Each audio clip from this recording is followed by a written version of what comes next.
Et bien voilà, après la ville de Lubumbashi, Lodja, Lomela, nous sommes rentrés directement dans la ville-province de Kinshasa, le siège de toutes les institutions de la République démocratique du Congo. Nous sommes arrivés ici, dans un coin stratégique de la ville-province de Kinshasa, dans le cadre des règles de communication, vous voyez que les équipes à Makasi, tant au Sanganaka, c'est que Makamba Kosolola, Yako Maniola, Ezali Ebele. Bobengi biso tongo midi pourquoi par message tongo midi pourquoi bolobi ndeko Samuel Bouker ndeko Alain Dongo Nsomi ya Congo botika ki biso na suspense parce que mwana mboka andeka Jamba Jean zaki na makambo ebela koloba masil saka yango te toyebisaka bino ke suite ezali lelo tozali suna esengo koyamba mwana mboka andeka Jamba Jean l'homme d'équilibre national na ye tokomanyola moke na makambo etali mambi ya ekolo République démocratique du Congo, le président de Kajamba Jean Topesio, bonjour Pembo Tenabino Monamboka. Bonjour Pembo, papa journaliste. Santé Nabino d'abord, Ezali Malamou. Tout ça très bien. Équilibre national. Ezokene Malam. Ezako avancé. Ezokene Malam. Ezali remède pour soulager le peuple congolais ou bien Ezali kaka idéologie moko et ko bakisel sous pasi ya ba congolais. Équilibre national to ko bango zanini. Équilibre national ezali mboka moko. Oye ko résoudre maladie politique tozanango. Congo depuis sa création comme état indépendant par Lumumba.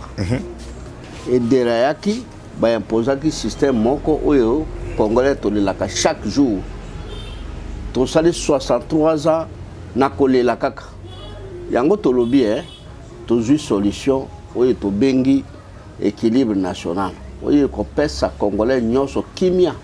Ba guerre ekosila bato bakotambola loboko na loboko. Indépendance ou Patrice Lumumba tikela biso ekobota mouvement nango. Parce que banda toujours indépendance wana toujours na kimia te. To vivaka na indépendance na biso te. Mbongo la biso eza bapaya. Makambo nyonso ba décision nyonso eza bapaya.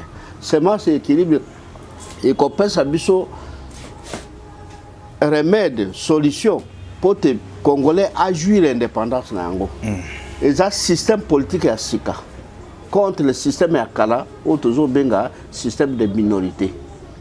Oui, ça la que richesse ya mboka oyo ezali soit étrangers, soit les héritiers du colonisateur qui sont la minorité au pouvoir depuis 60 à nos jours, depuis le système de Kasavubu jusqu'à Chilombo. Eh bien voilà, mon amboka ndeka Jamba, je toke nanu malembe. Nazali na koliki a été mokonzamboka Félix Antoine Chilombo Tshisekedi tangwa bandi en consultation nationale. Bozaki batoyo bo assistaki pe bo yambaki ayambaki bino. Ndakina yeba tango yamba kibino na niveau ya consultation nationale s'il vous plaît.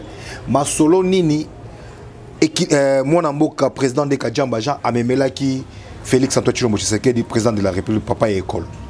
Ngana zelaki que président asala consultation te. Dès l'annonce il y a pouvoir échanger demain. Conducteur mosusu ye na kati ya Congo ndenga na fetaki alternance na bengisi bandeko ye de pes na yebisi bango bokende koyebisa président soki équilibre national ezali te peuple d'abord et kokomaka jamais ça sera une escroquerie politique yango tozomona ti lelo peuple d'abord et commis sujet à moquerie. Batro se kango. Pona nini balandaka conseil wana te. Eh bien voilà, les loto yeba où en sommes-nous avec l'ANC. Bozano Pumpanzi nini. Pona ya kusuki sana question wana likambo ya consultation populaire. Consultation nationale plutôt. Tokendeki pour to rééditer au Tolobaki tango et annonce à pouvoir. Tolobi écoutez, système au batikili yo et kosimbate. Likambo ya Congo ezali système d'homme de sous-souté. ezali bokombo ya moto te ezali système oyo biso nyonso évolué na kati système de minorité wana ekopesaka biso pete ekopesaka biso koyokana te traîtrisme ekoselaka te parce que bato mosusu bazokanisa ke république eza kaka ya bango ya biso te bato bakomi na pouvoir bangindi na mokolo moko nga nasali 25 ans comme avocat na mboka oyo j'ai du peine à voir eloko bato mosusu bazwi dans une année omoni ke système politique oyo toza nango ezokabola bacongolais epesi mécanisme oyo bamosusu bazwa bamosusu balelaka alors tosali yango pour bannir ça système on a pour tout bannir yango proclamation de l'état de l'équilibre national j'ai répété ça M. Tshisekedi président de la République proclamons un nouvel état ce n'est pas colmater yango des remèdes yango wana parce que quand nous allons proclamer un nouvel état c'est un nouveau système qui arrive qui a ses piliers au moni tolobaka tous les jours que le système de minorité est incompatible avec l'état de droit. Mais voici qu'à la longueur de la journée, bateau bazali na système de minorité, bazo le bateau côté état de droit. Incompatible. Donc, le président peut avoir cette volonté-là. Alors, il y a un état de droit. Mais le système, ils ont permis de traiter. Donc, on doit attaquer d'abord le système. On doit enlever le système. Mais il y a des mécanismes, des formules, des formules pour enlever maintenant le système. Il faut qu'on proclame un nouvel État. Mobutu est un État de dictature ici. À l'unité contre la démocratie, c'est un discours en CNT qu'à partir de l'élan, mon pays rentre sur le système multipartisme. Ok? Tologue monopartisme, donc continue multipartisme. Mais le reste, le président a lobby.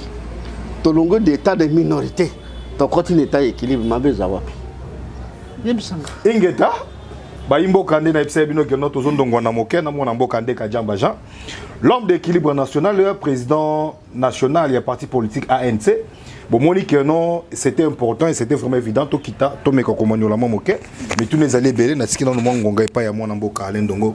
Merci beaucoup Matondo na yo mona mboka Bunker Samuel. Alors président mbote lisusu pona balami balé bongo wana na utuko zana ite na suka ndenge mona mboka za ko telemela yo mais yo lobi likambo ya équilibre et poso ko tali s'appelle likambo tali état de droit moi motuna lingi e kota ni sika wana mona mboka Andeka Jean Ozolo belaki non pona yo équilibre état de droit o mwana mboka a prôné pona mboka e koki ko un impact te soki a se prononcer te likambo ya équilibre national. Bon.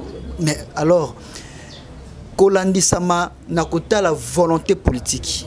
Oyo mwana mboka wazali bongo président de la République monsieur Antoine Tshisekedi Lumbo alobi ete tokende na état de droit ya kotia bosembo ya kotia makambo na nzela nyonso na yo komona ngo pamba yolingi kaka sala déclaration moko nde na déclaration ko changer makambo mwana mboka volonté mwana mboka Tshisekedi aza nango pour à cause état de droit papa na ye aza kobunda volonté wana ezali mais moi lolenge nini état de droit na ekota schéma nini tokoleka mais to moni yango bato to kanisaki te bakoye ko tshaba maboko bataki pe maboko lokola bi état de droit justice ça pe musa nango ezolakisa ki makambo zo kotambola mwana mboka yo kondima ngote justice ça musa nini to lebi na mboko makambo sala mebele pour état de droit wana et fonctionner il faut justice mais ce que justice yango moko eza n'équilibre te comment ça fait oyo tozo la paix ça biso état de droit yemo ko azana système de minorité d'équilibre de déséquilibre total yemo ko azo chevaucher azo kokako sala yango te bon nombre de cris ya ba injustice ezana moko oyo pona nini moto oyo biso tozo zela azo sana système moko oyo ils ont permis l'état de droit fonctionner pleinement. magistrat yé moko parce que ngana benga kabango que espoir o Tshisekedi président de la République azo tia na moko yo ezaba magistrat parce que ce que bazo peut se moteur là qu'on a été état de droit ni tokoloba Mwana mboka soki na tunyo motuna bon souvenir ni ozanango na 18 ans de gestion ya ancien président Joseph Kabila nape lelo ndengo moni fonctionnement ya président Félix Tshisekedi Tshilombo yo ko souvenir ni malamu na 18 ans. Écoutez, les deux systèmes est le même système. Vraiment? Oui. Minorité toujours. Minorité toujours. Dans le système de M. Kabila, c'est la minorité qui a régné.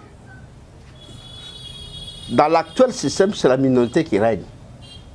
Dans photo, c'est équilibré. L'état de l'équilibre national, il y a deux façons de le faire introduire dans ce pays.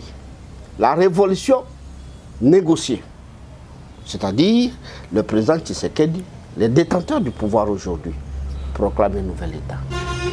En concertation avec les visionnaires de l'état de l'équilibre que je suis.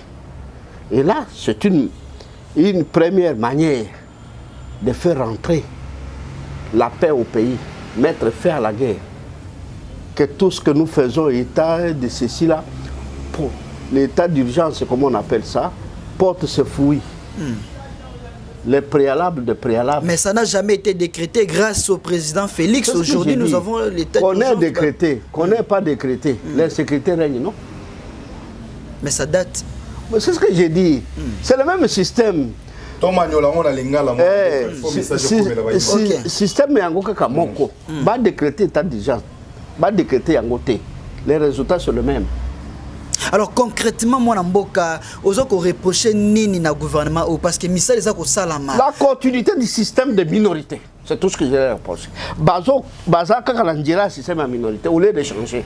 Nous les peuples aspirent à un changement total et profond.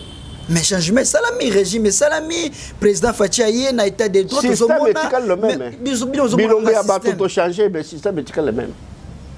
Bilongo ya ba tout changer. Président Andeka Jamba Jean soki yo lelo sala qui na pouvoir vous pensez vraiment que pour ngol ba makambo zo lo balé. J'allais commencer par la première chose déclarer l'état de l'équilibre national. Ndeko pe sa solution bala moko président. Oui parce que le système change.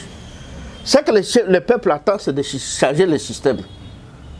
Ce n'est pas les visages qui les intéressent. Boulongole, vous soyez moitié Boulouba, ce n'est pas ça. C'est le système qu'ils entendent de changer. Aussi longtemps que ils ont déjà déchanté. À moins que vous flattez. Le peuple a déjà déchanté. C'est comme ça qu'on a créé le système des communicateurs pour embrouiller. Communiquer ce qu'on a fait. Communiquer ce qu'on a fait. Mais dans la vie pratique, il n'y a rien. Alors moi mboka est-ce que penza ndenge ozota la population na yo ya mboka social na yeza ndenge nini chaotique. La sociale est chaotique parce que l'état de minorité empêche au président de mettre le social entre le débloquement de l'argent et servir la population. Ce qui se passe au milieu, c'est le comportement de la minorité. Tout est pillé. Voilà, Eh bien voilà, tozondongwana mukende tolobaki kondongwana mo makasi awa tozali vraiment na fondateur ya semence de l'équilibre national mwana mboka Andeka Jamba Jean. Mwana mboka Sama Lukonde premier ministre ya République démocratique du Congo auti osala ko descente moko côté ya est on a pona mika osala évaluation ya état de siège où ezalaki décrété à niveau est Mobimbala. Les lois en tant qu'analyste politique, en tant qu'un influenceur, une icône de la République démocratique du Congo, tant aux autres les lois évolution bien état de siège dans niveau est on a. Ma cantine est-ce que baoki koti bakoki ko boya yango batika yango ou bien soit ekoki ko koba et continuer. Omoni Sama Lukonde il est intelligent. OK? Comme tous les autres premiers ministres qui l'ont précédé. Ce sont des hommes intelligents. Mais les systèmes ne leur permettent pas. L'échec de Sama Lukonde, c'est le système qu'il a trouvé, qui n'est pas capable de changer. Il peut faire du tourisme dans son pays, aller voir tout ça. doléances, il en a reçu. Tout comme M. Kamir est allé, il a reçu les doléances. Il nous amène tout un canevas de doléances. Oui. Et après, ils sont bloqués. C'est le système qui les bloque, ce n'est pas un index. Le système est bloqué, on a dit ce qu'on vient pas, c'était dans le système. Oui. Mais aux alliés, moi, aux alliés congolais, aux dirigeants, aux congolais. Oui. Attends qu'on est dans le bio, un acteur, un leader politique. Oui. Est-ce que, besoin déjà temps, il y a un bango un mécanisme, les lobes, parce que prière, le sambo. Il y a Congolais qui ont une crise est makasi. Bino yozo ozali ko vivre na kati ya population et que notre population azana kati ya pasi. Mais batouana baza ba Congolais. Est-ce que ande Kajamba Jean a ça déjà ba démarche à kutana na ba autorité wana ameka ko laksa bango noir sur blanc que non, il faut boire adopter maintenant système pour ebimisa mboka na crise to kota bien un système d'équilibre national ndenge yumuko zo prenez sérieux ozo marté ozo bete lango vraiment c'était sérieux. Les ali préoccupation anga tous les jours. Beaucoup t'en a déjà. Attendez-moi. Opposer question à répondre na Maniola. Maniola. Avant M. Kabila a organisé l'élection en 2018. Nakende qui kokuta na entourage na ye. Bino de boza proche à président. Les lorsque baby c'est vous là qu'on va commencer à doiter. J'ai la formule, on va organiser l'élection. Donc Kabila a proclamé état de l'équilibre. Formule, il y a révolution négociée. Parce que c'est une révolution. Quelque chose que le Congo n'a pas connu. Vous voulez les placer, faites une révolution. Négocions cette révolution-là avant d'organiser les élections. Je n'ai pas été écouté. Et je leur ai dit, ce qui bino bolingi révolution négociée, la révolution populaire viendra pour installer l'équilibre. C'est pourquoi nous disons qu'il y a deux manières. Révolution négociée, révolution populaire. Pour imposer l'équilibre dans ce pays. Aussi longtemps que nous n'allons pas imposer l'équilibre dans ce pays, l'équilibre, le système équilibré dans ce pays, nous n'aurons pas la paix. Ils ont organisé les élections. Ce qu'il y a eu, vous le connaissez. Tu sais que de proclamer, je n'entre pas dans les polémiques avec les autres. Je vais en Djili. Maniola Lingala Monamboka. Na ken en Djili, na sali fête et alternance. Pour Nangaï, ce n'est pas les hommes. Pour Nangaï, c'est peut-être le système va changer. Alors j'appelle l'IDPS pour leur dire ce qui équilibre les alités. État, peuple d'abord et consalaté, état de droit paysanté. Avant que tu sais que prête serment. J'ai appelé, Étienne Longonde était là, Augustin Kabouy était là, Jacques Ilunga qui est décédé était là. C'est l'amour de mon pays. Bon, solo lina bango. Oui. Bah, j'ai une vidéo, bah, me dire. Augustin Kabouy a dit, bon, bah, toi, nous l'engue boy. Place à bango à côté du chef. Mais n'oubliez pas que c'est la déclaration d'une personne émanant de la sémence de minorité. Cette sémence-là change à tout moment. Hein? Alors, j'ai fait petit ouvrage, j'ai amené à la présidence pour qu'avec celui-ci, on commence par l'état de... Je n'ai pas entendu que moi-même je sois président. J'amène l'idée à celui qui est là pour qu'on change. Ce n'est pas l'amour du pays. C'est l'amour du pays. Alors, concertation arrive. Nous allons pour parler la même chose. Mais vous trouvez que le système ne permet pas aux décideurs de se détacher. Parce que lui prend ça dans le sens de colmatage. Mais moi je dis non, ce n'est pas un système qu'on doit colmater, on doit enlever un système pour le remplacer par un autre système. C'est là où nous ne nous comprenons pas très bien. Même quand, j'ai toujours dit, même quand j'étais en campagne présidentielle à Kisangani, si vous enlevez Kabila, vous mettez Tshisekedi, il n'y a pas un changement. À l'époque. On l'a déjà en avance. Oui, à Kisangani, lors de mon meeting. Même aujourd'hui, je dis, si vous enlevez Tshisekedi, vous mettez Fayoum, il n'y aura pas de changement. Le peuple cherche, c'est ce que moi j'ai. Le changement du système. Il faut qu'on change le système. Et les gens seront formés selon le système nouveau qui va arriver. Ce n'est pas un coup d'État aujourd'hui, vous dites, vous, changement de tête à la tête de l'État, ceci, c'est non. La question, elle est profonde. ANC, ça s'en pandémie. L'ANCC est détenteur de l'équilibre national contre un groupe de gens qui s'évertuent avec le système des minorités ou en train de faire des promesses pour améliorer ce système qui ne sera jamais amélioré. Ça ne sera jamais amélioré.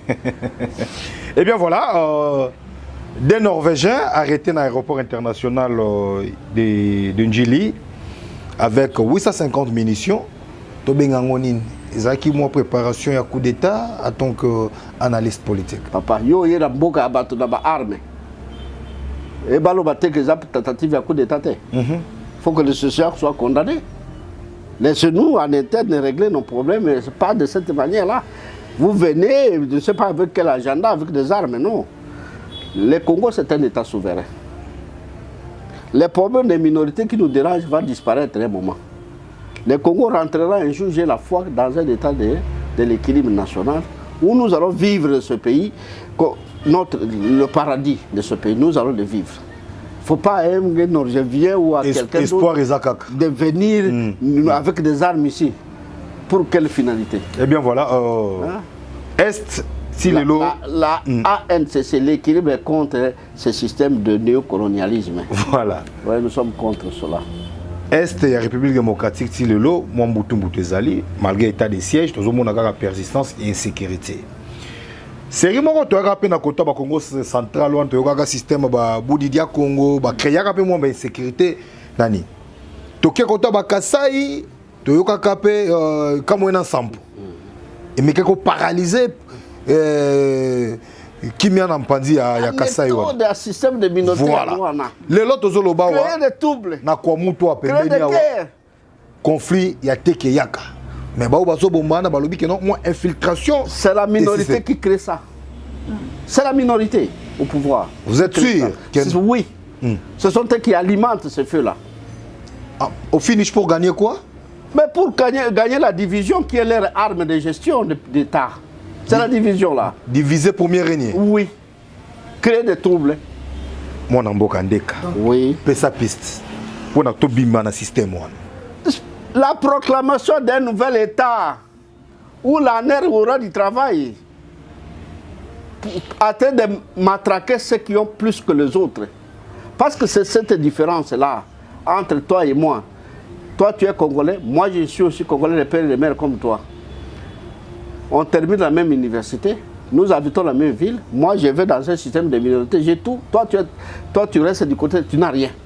Il n'y a jamais eu un plan pour un bonheur collectif dans ce pays. Tout ce que nous faisons, c'est pour régler les problèmes des belligérants, les problèmes des politiciens qui se battent, qui s'injurient, hein, qui veulent l'un veut remplacer l'autre. C'est ça que nous faisons, tout ce que nous avons, les concertations, tout ça. On a fait des concertations, vous avez vu, pour avoir un Bemba, pour avoir ceci, on a fait des concertations. On n'a pas résolu les problèmes du peuple congolais. C'est resté suspens. Maintenant qu'on va faire d'autres, peut-être concertations, tout ça, c'est pour résoudre les problèmes de Fayoulou, des autres, tout ça. Les problèmes du Congo ne sera Magnola Lingala, oui, mais le problème, on est cause à la résolution. Hein? Il faut un nouvel État, État de l'équilibre, État de gens en déca. C'est cet État-là que nous attendons. Mais moi, je suis oui. N'est-ce pas qu'en 2011, vous avez candidat président de la République à Mboko? Oui, nous avons candidat président de la République. N'est-ce pas qu'en 2011, on a voté qui au pays? Pour que la publication, en déca Djambaja, en déca Djambaja, on a voté qui bino. Supposons que nous avons une chance. Et souris, donc ceux qui souriraient à l'époque là, au président de la République. Mais Mankabonyo, c'est ceci-là. Toujours équilibre national. Équilibre national, c'est ça le thème de campagne que j'en avais. Proclamer un nouvel État, État de l'équilibre national. Si je ne gagne pas, que c'est lui qui gagne le proclame. C'est une donne nationale. Et là, on a, il y a qu'on se privatiser dans le côté. Il y a même au Azali Awa, s'il aime le Congo. C'est le temps de programmer l'état de l'équilibre. Eh bien voilà, nous avons aussi Soumaloba et Namboka Alain Ndongo Nsomia.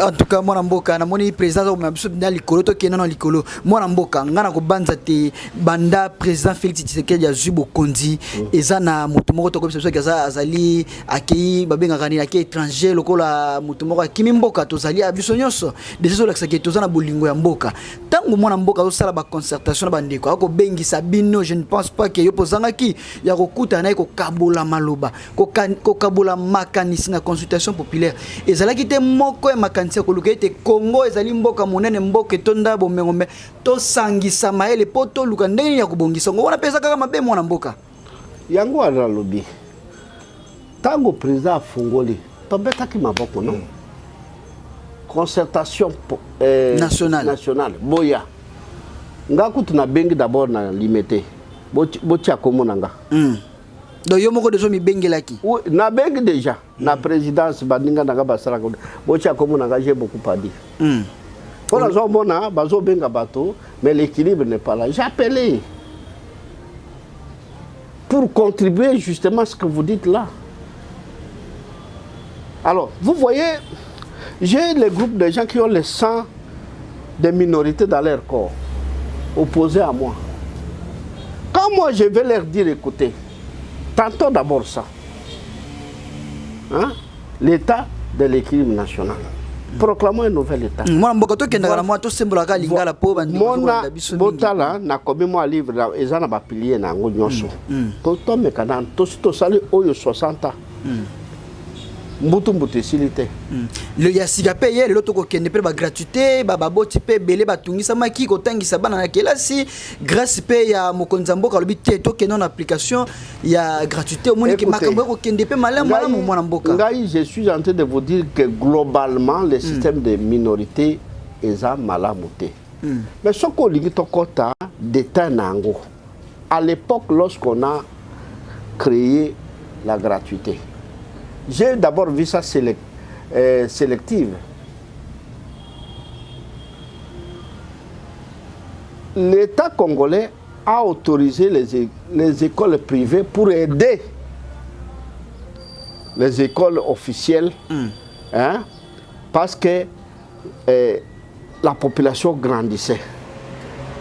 Il y a une gratuité pour les écoles officiel au tiki la majorité des écoles privées bafuta minerval. Moi j'ai dit non. Tout le bac, tout j'attends première année primaire pour toute l'étendue de la République, Batonyon se va profiter minorité gratuité wana. Hein? Parce que nga bana nanga bazana privé. Vie ndako nanga salaire bafutanga muke ils ont permettre transport chaque jour école aux apembeni de proximité là c'est cette école que mes enfants étudient mais qui ne bénéficie pas de la gratuité est comme kunate mais l'état pas kotala mama koki mukeza na lobby quand on exerce les fonctions d'état il ne faut pas être sélectif. La gratuité, je commence pour première année primaire pour tous les pays. Montonyo sa fouta. Montonyo sa yebi que moi na la première année primaire à fouta privé ou public. Total na école à l'état déjà c'est déjà bon moi mboka. Attendez-moi, quelle est la conséquence de ça? Ce n'est pas que je suis contre la ligne mais et bandi ko sa biso conséquence mabe. Pédagogiquement, on ne peut pas enseigner 100 élèves dans une même classe. Comme les Congolais n'ont pas de moyens, quel est cet enseignant-là qui va donner une bonne formation? Donc, il ne faut pas que la gratuité nous amène. Est-ce que les Cambou, une formation bâclée? Les Cambou, même la tango, il y a 18 ans, il y a président, pédagogiquement. Il y a quand même. Il y a gratuité, non, le nombre, surnombre des enfants dans l'école wana, ils ont permettre d'enseigner à Pessa Malamouté. Président. Je constate, même pédagogiquement, il faut limiter 40. Mais si vous êtes à 120, à 150, même salle. D'abord, température, ça va dégager.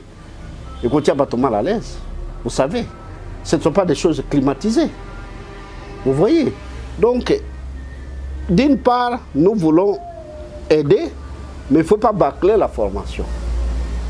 Il faut peut-être commencer, moi je dis, il faut peut-être commencer à créer plusieurs écoles à la fois. Mais système de minorité, et qu'on permette de créer plusieurs écoles, et qu'on a détournement à Kati. Toujours. Président Nalingina Zong Samaloba, Nangi d'abord naïba, Ndenge président Zomona Makanis, on a évité ceux qui ont pesa qui déjà, conseil quand on lobby aux hommes qui nous ont tamboula, TP, l'obosana, vision sous Togozong, sous la candidature aux à la présidente Pelsus. Ngai Nazo Loba, mais mission Nyoso, Naza un homme pauvre, je n'ai pas d'argent moi. Hein? Même en 2011, s'il y avait un candidat aussi pauvre dans ce pays, c'était Andeka. Je n'avais pas de moyens. Mais j'ai amené une solution pour que les gens écoutent. Vous voyez, j'ai amené la solution. Hein? Si Batouboussou sur les lobes de Toza, Kabylie c'est de sang. Dès que Yoka Kanabanini, Kabylie c'est rien. Mais les autres. Parce qu'il ne faut pas seulement choisir les gens qui ont l'argent. Choisissez aussi Andeka. Je suis de l'équilibre de 100%. Comme ça, mettons tout sur l'équilibre. Parce que le système de minorité, système où il y a des équilibres dans tous les sens. Même aux bénéficiaires.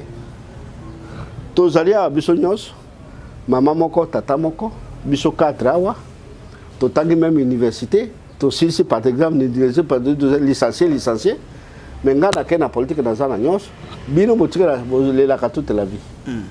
Nga sikoyo, na ndenge na zana nyos, je me permets de faire même ce que je ne suis pas permis de faire. C'est moi qui abuse de la justice avec mon argent. C'est moi qui favorise la corruption. Je te fais l'image, je corromps les magistrats. Qui n'a rien chez lui. Et mais vous voyez que... Mais président, tant que vous avez dit que vous avez dit parce que les lois, on ne dit même pas état de droit. Le président a déclenché ou bien a décrété ce qui est système équilibre. Au Coloson, on a décrété, mais ils allaient payer un bateau. Contredire tout ça avec les visionnaires. Zala clair, révolution de l'équilibre. Lui, il a le détenteur du pouvoir. La révolution négociée, non? Ghana et tout ça, le pour dérapage des arrêts. Collaboration parfaite. Voilà. Eh bien voilà, petit à petit, tous ceux qui sont presque dans Souka et Masso Nabissolelo, mon amboka. Le projet 145 territoires, donc babi développement à la base. Avec les minorités. Touti Lomela, Touti Lodja, Touti Katakokombe, Touti Kassai Oriental, Tomoni quand même, Misala ba construction à l'école, Ezali Kosalama. Voilà, où en sommes-nous d'abord avec Anna Mongo? Nalobaki nayo, il faut tous à la émission à part. À part. Donc, moi, flash kaka. Oui. Voilà. Dans les Anamongo, il y a 3 structures. La structure laissée par Patrice Lumumba, qui a organisé les Anamongo dans ce que l'on appelle AA 3A, Association Akutu Anamongo 3A. Et ce qui lui a permis d'être Premier ministre, de dépasser même Kassavou, il a organisé les annonces dans sa structure. À marge de son parti politique. C'est ce qu'il a fait. Il était intelligent pour arriver à ce niveau-là. Après la mort de Lumumba, Mobutu a eu peur de cette structure qui a mené sans difficulté Lumumba à la tête des institutions. Il pouvait être président, il a choisi le Premier ministre, il avait les voix nécessaires. On a dit non, créons la LINA pour bloquer les AA. C'est comme ça qu'on a créé la Ligue nationale des Anamongo. Et puis on prend les AA, on retourne au Sankour. Alors, quand je suis arrivé candidat président, j'ai vu ce danger-là. Maniola vraiment na mangala. Na moni danger wana, comment on peut comploter contre l'ethnie majoritaire de ce pays. Et puis les gens se font bandimi yango facilement boye. On crée makambo akopesa bango masanga akomela ba alimentation akulia biloko ba organiser yango. Vous dire vous là, il faut séparer les anamongo. Hein? Vous, l'INA, vous allez nommer un président pour les Bassengele, vous allez nommer un pour les Lokele. Donc ça demande vraiment une émission appropriée pour tout planifier ma campagne. Voilà. Mais sur le développement... En un mot, naye ko sangsa bango na cadre ya APA, Association panafricaine des anamongo. Voilà. C'est la structure qui doit maintenant mener la lutte pour donner de la valeur aux anamongo. Très voilà. bien. Une émission appropriée. Appropriée pour ça, pour tout le Solongo, bien. Développement à la base, je ne sais pas, vous êtes d'accord? On a évolution à Solongo. L'idée est bonne. L'idée est bonne. Mais avec quel système qui va faire ça? Le système de minorité ou l'état de l'équilibre? Si c'est le système de minorité, je suis pessimiste déjà. 21 000 $. Il y a des députés Bazozoa et Salimo makele le mingi pa bayimboka tozomona mboka munene pe plazo souffrir ti lelo azozangi akoli azangi akomela bayi député 21 000 $. Voter parce que est-ce que les alliés pratiquent un système de minorité, exclure les autres à ton profit? C'est ça le mécanisme de ce système là. Na nyonso tokosa na Congo remet des akaka moko équilibre national. Équilibre pour mettre tout le monde à l'aise et déclencher l'effort national. Sinon, yo unions, tos alliés, on a unions, beaucoup ça l'effort.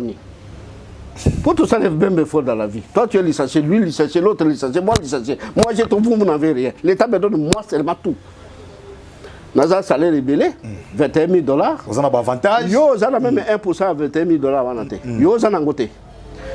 Nous avons carburant au fédé, téléphone au fédé, nous avons fait un yo, nous avons fait ça, nous avons moins de 1% de aux anangouana. Mais état de droit est bannir biloko on a payé mon amour. État de droit est oh to kana sagoué ko ya ou bien ou essayer. Ingeta, ça c'est notre dossier. Maso les allés belé to solola, tunde to lobaki to yambi yabino mona mboka ndeka Djambaja, candidat président de la République en 2011, autorité morale ya ANCC et puis l'homme d'équilibre national. On a une idéologie, une vision, il y a monde créateur, autorité morale et vision. Et bomi makambo belé, bomi ba stratégie belé na kati wana pour mboka et fonctionner comme il faut. Balobi pour na lelo, tout presque na suka masolo mais na rappel na ba imboka ndé dans message toujours comme ça na ba imboka. To yebi que ba congolais bazali ko souffrir. Vrai. Nzala ezana libimo ba congolais vrai. Mais quelque part banzela pe ezotongama tomoni. Mais moi na mboka ndeka Djambaja zobeta c'était na mambo Italie, il faut équilibrer ça la partout. Yo za licencié, comment se fait-il yo za na avantage belé ya za na elote. Eza eloko système code sera même qui motema mabe na kati nini. Donc quelque part bo fongola matoyi bayi de bayi politique. Boyoka, beaucoup de bo solola, bo planifier rien que pour l'intérêt majeur, il y a peuple congolais. Parce que ils ont un député Mokota Bota Congo, ils ont un ministre Mokota Bota Congo, gouverneur ou sénateur à Bota Congo, ni président. Ils ont un Congo de Bota Congolais. C'est-à-dire Congolais, nous ceci qu'a Zoami, Azaka a 1000 possibilités à défendre couleur. Il y a Congo naïe, Otobela Kala, Congo ya Lumumba. Congo ya Kassavubu, Congo ya Martin Fayoul, Congo ya Ndeka Djambaja, Congo ya Félix Antoine Tshilombo Tshisekedi, Congo ya ba Congolais nyoso to. Soki bomoni makambo mona mboka Ndeka Djamba lobi et sali bino passe, bobenga toujours na ba numéro. O ezali affiché na se ya ba itando weekend na bino, to koyamba bino ndenge longo bani. Mona mboka Ndeka lobi petit à petit to kokende presque na suka masolo na biso na yebite. Ezana motuna mususu peut-être bando zela to tuna bino to tuni bino ngote. Motuna ngo ezali nini mona mboka. Eloko nini esalaka ke ba dirigeant congolais soki moto akomi na pouvoir ayokelaka bato mosusu te. Eloko wana nde nalingi naloba eza système wana, système de minorité. Apparemment, les systèmes en minorité, on les a rappelés Makassi. Hein? Oui. Système des minorités, et ça n'a beaucoup combien d'années? 140 ans. Système on est ça dans beaucoup. Ah bon? 80 ans de système colonialiste. Et ça, système des minorités, non? Plus de 60 ans, les néocolonialistes au Bâtier. Nous sommes les héritiers du colonisateur au lieu de changer notre pays. Nous sommes les héritiers du colonisateur. On est là, on est en train de faire ce que faisaient les colonisateurs, de s'enrichir personnellement. On a bafoué nos coutumes, on a bafoué les usages, la solidarité même africaine est bafouée. Quand on arrive là, on fait d'abord sa vie. Vous construisez à l'étranger, vous dépassez l'argent du pays. Ce qui est inexplicable dans la culture africaine, vous commencez à le faire parce que vous êtes héritier du colonisateur. Vous avez remplacé le colonisateur là où il est en train de piller les richesses du Congo. C'est comme ça que vous avez posé la question. Il y a des étrangers qui viennent avec les armes ici. C'est la même logique là. Nous ne pouvons pas être indépendants. Ce sont eux qui nous dirigent jusqu'aujourd'hui. Vous, monsieur, vous débarquez dans un pays indépendant avec des armes. Sans que vous soyez invité.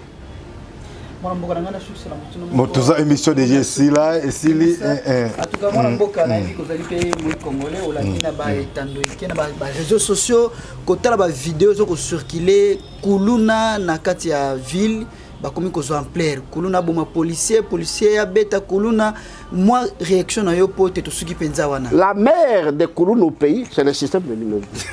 C'est ce qui fait créer les Kuluna. À l'époque, ici, on donnait même à leurs membres des partis politiques les machettes et les armes. Et vous pensez à quoi? C'est l'état des minorités qui nous crée les difficultés que nous avons. Aussi longtemps que nous avons cet état qui nous dirige par défi. Encore voter, est-ce que le problème est nini? Ingeta, nous sommes arrivés à la fin de notre numéro d'aujourd'hui. Mon ambo kata la caméra bon les abino. Ouais. Lancer message mogo pour la population, peuple congolais bazolando de partout. Moi le monde entier bazolanda bino. Oleli mingi. Solution des alliés. Attaque bazo boyango. Et quand tata na makasi un jour. Système équilibre national na tondi bino. Eh bien voilà, il était clair comme une eau claire dans un verre clair. Son nom c'est Monsieur Andeka Djamba Jean, l'homme d'équilibre national. Bozo Nabiso partir à France, Paris, Belgique, Costa Rica, Yougoslavie. Boza na Malawi, oui. Boza na Kenya, Nairobi. Boza na Sierra Leone. Bozo comme la biso tongo midi. Pourquoi? Restez toujours connectés sur toutes nos chaînes partenaires. Ce soir déjà sur Congo Star Télévision à partir de 20h45.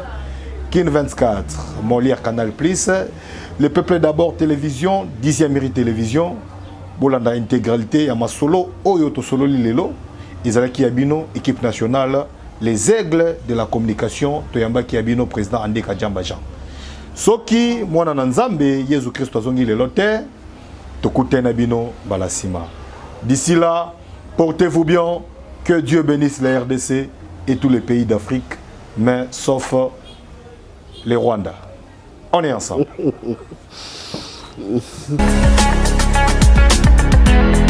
Gouverneur azana nuwapi yango avanya kana biso to ye azala kana nuwapi